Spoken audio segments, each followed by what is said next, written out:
আজকে উত্তরবঙ্গের জেলাগুলোতে মোটামুটি আপনার ফেয়ারলি ওয়াইড স্প্রেড রেন হওয়ার সম্ভাবনা রয়েছে সবকটা জেলাতে, এবং দক্ষিণবঙ্গেরও অনেক জেলাতে ফেয়ারলি ওয়াইড স্প্রেড রেন হওয়ার সম্ভাবনা আছে।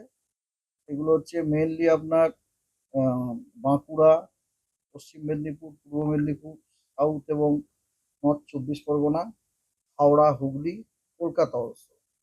আর দক্ষিণবঙ্গের বাকি জেলাগুলোতে স্ক্যাটার্ড রেনফল হওয়ার সম্ভাবনা। উত্তর এবং দক্ষিণ দুই বঙ্গেরই তাপমাত্রা বোধহয় ম্যাক্সিমাম টেম্পারেচারটা মেনলি বলছি 2 থেকে 4 ডিগ্রি সেন্টিগ্রেড বাড়ার সম্ভাবনা। আগামীকাল পশ্চিমবঙ্গের প্রায় সব জেলাতেই অনলি হালকা বৃষ্টিপাত দু এক জায়গায় বিক্ষিপ্তভাবে হওয়ার সম্ভাবনা আছে, এক্সেপ্ট একদম উত্তরের 5টা জেলা, ওই জেলাতে খালি দ্যাট অলসো স্ক্যাটার্ড রেন।